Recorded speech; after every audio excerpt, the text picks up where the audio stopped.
After marriage सास बहू के बीच में होने वाले झगड़ों में जो सबसे ज्यादा पिसता है वो होता है लड़का, वो होता है माँ का बेटा। क्योंकि वो एक लौती कड़ी है जो दोनों के साथ में बंधी हुई है और उसकी जो रिस्पॉन्सिबिलिटी होती है वो दोनों की तरफ इक्वली होती है। माँ माँ है, उनके बारे में तो कुछ कहने की जरूरत है ही नहीं कि वो अपनी कितनी है। उनको संभालना, उनको देखना ड्यूटी है, पहली ड्यूटी है बेटे की। बट दूसरी तरफ वो वाइफ जो सब कुछ छोड़ के इसके साथ में बंध गई है, हमेशा के लिए आपके घर पर आ गई है। अब उसका आपके घर में आपके अलावा कोई नहीं है क्योंकि रिश्ता आपसे है। अगर आप है तो बाकी रिश्ते हैं, अगर आप नहीं है तो कोई रिश्ता नहीं है जो आपसे ही जुड़ी हुई है। तो दूसरी तरफ वो, अब दोनों का पड़रा अपनी जगह पे भारी होता है। आप समझ नहीं पाते कि साइड किसकी लेनी है, कब किसको कैसे मैनेज करना है। इन सब चीज़ों में ना हर किसी का अलग अलग तरह का एटीट्यूड होता है। कुछ लड़के तो बहुत अच्छे से मैनेज कर लेते हैं, कुछ लड़के होते हैं जो ज़्यादातर केसेस में अपनी मदर का साइड लेते हैं। जब भी कोई झगड़ा होगा, जब भी कोई आर्ग्यू होंगे तो उनका एक ही कंसेप्ट होता है कि ये गलत करती है, मेरी माँ की कोई गलती नहीं है, मेरी माँ गलत है ही नहीं। और इसके वजह से आप बार बार अपनी वाइफ को बताते हैं कि उसे कैसे रहना है आपकी मदर के साथ में, कैसे मैनेज करना है, कैसे हैंडल करना है। ये भी सिखाते हैं कि अगर मम्मी को खुश रखोगी तो ही मेरा साथ में रहूँगा, अदरवाइज नहीं रहूँगा। ये सब करते करते आपके घर में क्या होता है, जो प्रॉब्लम्स चल रही हैं, जो झगड़े चल रहे हैं वो और बढ़ते चले जाते हैं, वो कम नहीं होते। आप और ज़्यादा स्ट्रिक्ट हो जाते हैं आपकी वाइफ के लिए। बट जितना ज़्यादा आप स्ट्रिक्ट होते हैं, जितना ज़्यादा आप अपनी वाइफ को समझाते हैं, उतना ज़्यादा वाइफ का कलेश घर में बढ़ता है आपकी मदर के साथ में। क्योंकि जब तक आप कुछ नहीं कहते तब तक वाइफ को सिर्फ आपकी मम्मी से प्रॉब्लम थी। जैसे ही आप अपनी मम्मी की साइड लेकर समझाना शुरू करते हैं, वहीं पर वाइफ को हो जाती है प्रॉब्लम आपसे भी। फिर उसे ये नहीं लगता कि मेरे पति को क्या चाहिए और मुझे क्या करना है। उसके दिमाग में ये चलता है कि दोनों मुझे समझते नहीं हैं, दोनों ही खराब हैं, दोनों के साथ में मेरी अंडरस्टैंडिंग नहीं है। तो वो नेगेटिव फील उसके अंदर आता है कि ये अपनी माँ का ही साइड लेता है, ये मुझे समझता नहीं है। तो वो आपकी जायज़ बात भी सुनना नहीं चाहती और घर में आपके साथ में भी कलेश शुरू हो जाता है। तो इस तरीके से अगर आप स्टैंड लेते हैं, अपनी मम्मी का साइड लेते हैं और सोचते हैं झगड़े कम हो जाएंगे, तो नहीं होने वाले। ऑन द अदर हैंड कुछ लड़के ऐसे भी होते हैं जो हर वक्त अपनी वाइफ का सपोर्ट करते हैं, क्योंकि उनको ऐसा लगता है कि अपनी वाइफ को सपोर्ट करना उनका कर्तव्य है, एकमात्र धर्म है। वो लड़की इस घर में नई है, उसको एडजस्ट करवाना है, उसको खुश रखना है, उसको ये करना है, वो करना है। इस वजह से आप हर वक्त, कुछ ऐसे लड़के उस लड़की का मीन्स अपनी वाइफ का ही साइड लेते हैं। उनके दिमाग में बैठा होता है कि मेरी माँ तो ऐसे करती है, मेरी मम्मी तो कलेश करती है, मेरी माँ तो झगड़ा करती है। इस वजह से वो कभी माँ की साइड होकर सोच ही नहीं पाते। और इसमें क्या होता है, जो माँ अभी तक वाइफ से झगड़ा कर रही थी वो अब अपने बेटे के भी अगेंस्ट हो जाती है। उसे ये लगता है कि वाइफ के आते ही बदल गया, अब ये मेरा बेटा नहीं रहा।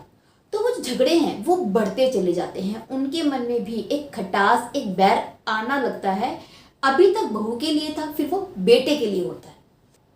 देखिए, सबसे पहले तो आप ये समझिए कि दोनों के बीच में आप एक लौती कड़ी हैं जिनको मैनेज करना है, क्योंकि आप दोनों तरफ से बंधे हुए हैं, इक्वली रिस्पॉन्सिबल हैं, इक्वली। दूसरा, अगर आप ये सोचते हैं कि सही का साथ देना है तो आप चीज़ों को बिगाड़ देंगे। एक परिवार में सही और गलत कुछ नहीं होता, सब ठीक ही है, सब फैमिली है। जब एक परिवार के अंदर एक इंसान गलती करता है तो उस गलती की सज़ा नहीं दी जाती। मैनी टाइम्स गलती को इग्नोर कर दिया जाता है, उसको दिमाग पे नहीं चढ़ाया जाता कि इसने ये गलत कर दिया, ये गलती पर है, ये सही है, ये नहीं करते। घर में आप कभी जज नहीं बनते, बहन भाइयों के बीच, माँ बाप के बीच। आप चीज़ों को नॉर्मली देखते हो। उसने गलती भी कर दी है तो भी उसको माफ़ करके इग्नोर कर देते हो, अगर वो छोटा भाई है या बहन है, कोई भी है। यही एटीट्यूड आपको ज़रूरी है कि अपनी वाइफ के लिए भी आप अपनाएं। उस सास बहू के झगड़ों में भी आप इसी एटीट्यूड के साथ में पेश आए।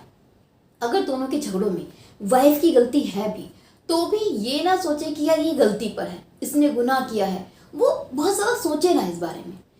इन चीज़ों को बस ऐसे ही देखें, एक परिवार है जिसमें अक्सर झगड़े होते हैं, वहाँ पर सास बहू के भी झगड़े हो रहे हैं, एक नया झगड़ा बढ़ गया है, तो इसमें इतना सोचने वाली कौन सी बात है।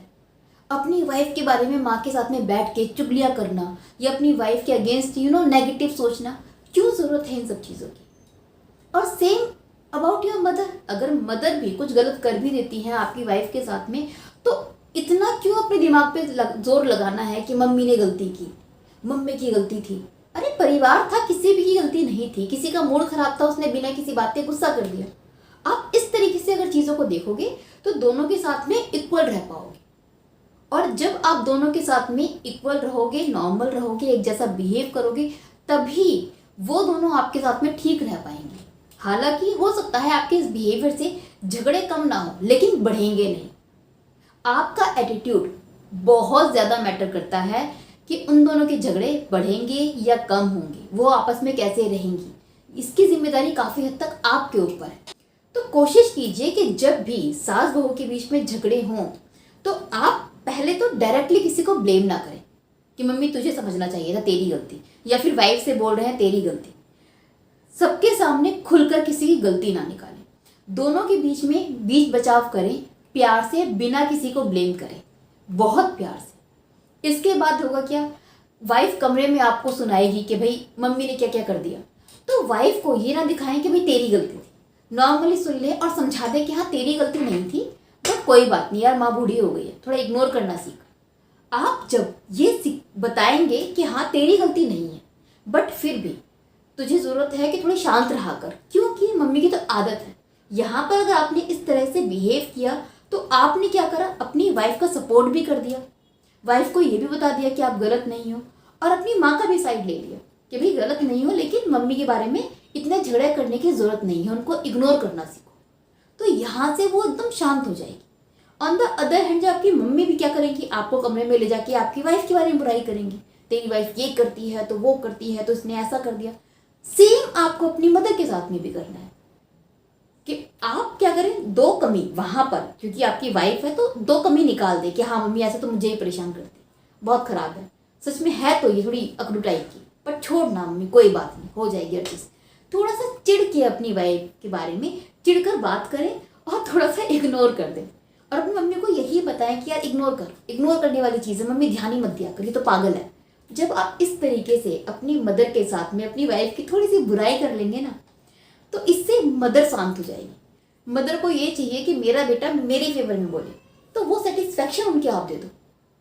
अल्टीमेटली दोनों परिवार ही है ना, तो ऐसे क्यों नहीं मैनेज करते हो, क्यों किसी को ब्लेम करना है, क्यों किसी को कटघरे में खड़ा करके सवाल जवाब करना है।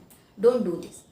सो एक यही तरीका है जिसको फॉलो करके आप सास बहू के झगड़ों को ठीक कर सकते हैं, मैनेज कर सकते हैं। इसके अलावा आपकी क्या राय है, क्या आपके घर में भी ये सब हो रहा है? अगर हाँ तो कमेंट बॉक्स में ज़रूर बताइएगा। अब विदा लेती हूँ, बाय बाय, टेक केयर।